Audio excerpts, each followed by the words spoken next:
Sumilir ing pesisir Kuwaru. Lungguh kloso ing pesisir Kuwaru bisa ngilangke wuru.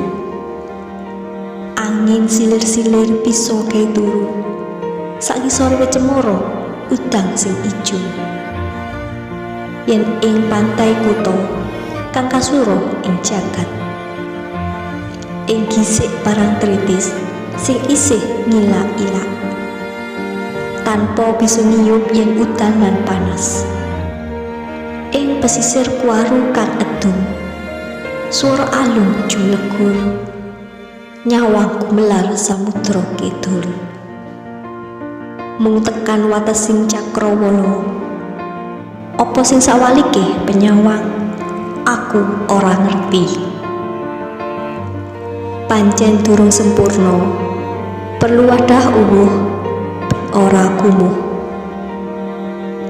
Dalan perlu dijembarake, yen digawe menara penyawang, saipo saya manjili.